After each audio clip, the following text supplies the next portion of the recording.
Story Killers, l'enquête fait grand bruit et pour cause. De la désinformation à grande échelle, partie d'Israël qui a visé notamment, car l'affaire est tentaculaire, une trentaine de campagnes électorales dans le monde. La majorité d'entre elles sur le continent africain. Ce sont les révélations du collectif de journalistes d'investigation Forbidden Stories dont nous recevons aujourd'hui le fondateur Laurent Richard. Bonjour, merci d'avoir accepté l'invitation de France 24. Pour qu'on comprenne bien, on est finalement face à un self-service de désinformation avec cette société israélienne. Il suffit, elle dit à ses clients, dis-moi de quelle infox tu as besoin et je te la donne, enfin je te la vends. Parce que... Je te la vends très cher d'ailleurs. Il a d'ailleurs été proposé un tarif aux journalistes membres du consortium, 6 millions d'euros pour influencer une campagne électorale en Afrique. Donc, juste pour rappeler le contexte de cette enquête, c'est effectivement une enquête collaborative en consortium, 100 journalistes membres de Forbidden Stories. Et notre point de départ, en fait, c'est l'assassinat d'une journaliste en Inde qui travaillait sur la désinformation.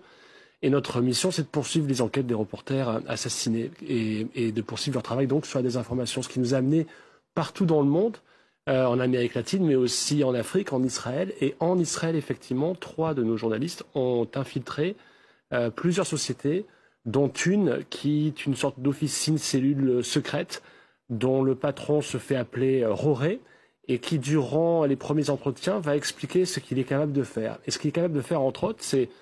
Donc il prétend avoir manipulé, être intervenu dans au moins 33 élections présidentielles, dont 27 avec succès, dit-il. C'est assez invérifiable, mais il va quand même faire une démonstration assez effrayante. Il va montrer en temps réel comment il est capable de rentrer dans le compte Telegram et les boîtes Gmail de 3 conseillers très proches du président actuel du Kenya. Et ça, à l'époque, on était en août dernier.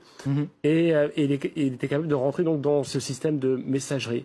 Donc effectivement, on est face à des sociétés hyper puissantes avec une technologie nourrie par des algorithmes et des armées de bots, d'avatars, de faux profils qui sont prêts à relayer en 1 nanoseconde de la désinformation partout dans le monde. Alors vous évoquez justement ces campagnes électorales, vous évoquez le Kenya, il y a eu le Sénégal. L'une des révélations qui a été faite aujourd'hui, elle concerne alors n'a rien à voir avec une campagne électorale, mais elle concerne le Comité international de la Croix-Rouge au Burkina Faso, qui lui a été victime d'une campagne de manipulation, on peut dire accusé d'entretenir des liens avec les djihadistes, les terroristes.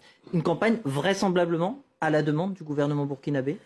Alors oui, ça c'est un autre pan de l'enquête, c'est une rencontre entre aussi undercover, comme on dit, entre des journalistes du consortium et le patron actuel de l'entreprise Percepto, qui est une entreprise qui travaille donc sur la perception, qui travaille même officiellement sur la désinformation, mais qui dans de nombreux échanges en fait proposait à ce qui pensaient être des clients potentiels des services de désinformation et montrer comme exemple justement une série de documents, dont une diapositive, en expliquant que au Burkina Faso, il avait été possible de déstabiliser une ONG, en l'espèce la Croix-Rouge, en faisant publier par Valeurs Actuelles une tribune qui laissait entendre que la Croix-Rouge était finalement le complice de manière involontaire des terroristes et des djihadistes locaux. Et l'action de désinformer a été vraiment exécutée puisque la tribune a été publiée et elle a été publiée puis ensuite relayée par des avatars, par des bots, par d'autres médias. La polémique a pu prendre au Burkina Faso. On ne sait pas exactement qui est le commanditaire. On suspecte fortement effectivement le pouvoir. Pas de preuve encore que ce soit les autorités. Non, pas de preuve, mais voilà. En tout cas, ça montre bien comment fonctionne le parcours d'une fake news de son commanditaire jusqu'au public, jusqu'au lecteur. Alors justement, est-ce que vous vous attendiez à l'ampleur de ces révélations? Alors évidemment, vous vous attendiez à trouver quelque chose, sinon il n'y aurait pas eu ces infiltrations, mais est-ce que vous pensiez que ce serait d'une telle ampleur?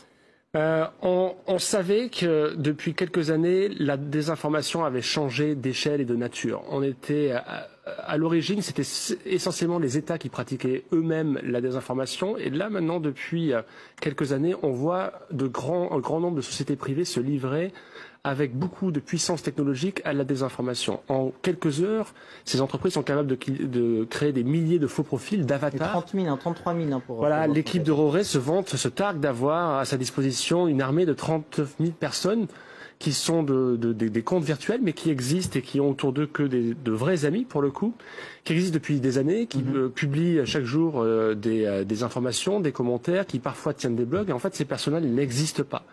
Mais ces mêmes personnes, ces mêmes bots, un peu partout dans le monde, disséminés, vont aller ensuite agir sur commande pour aller déstabiliser une élection, déstabiliser une entreprise, déstabiliser une ONG ou le concurrent d'un patron local. Alors comment ce type de société se fait connaître finalement? Parce que comment les clients vont vers ces sociétés?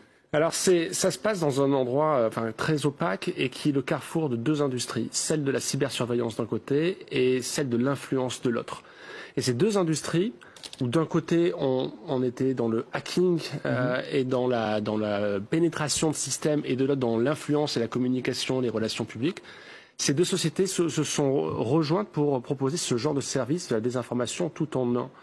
Et c'est aussi, en tout cas, ce qu'on voit en Israël, où il y a vraiment un grand nombre d'entreprises qui sont à la pointe de la technologie en matière de cybersécurité et de cybersurveillance.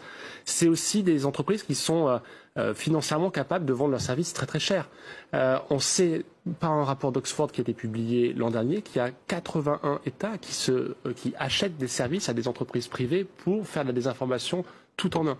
Donc c'est vraiment effectivement inquiétant à l'échelle globale, et c'est pour ça que c'est un problème systémique, et que face à ce problème-là qui était aussi global, on devait avoir une réponse globale. C'est pour ça qu'on a mis en place un consortium de 100 journalistes pour s'attaquer au sujet. 100 journalistes, une trentaine de médias et des révélations encore à venir, puisque c'est un peu au fil des jours. Donc ouais, ça va continuer. Ça va continuer.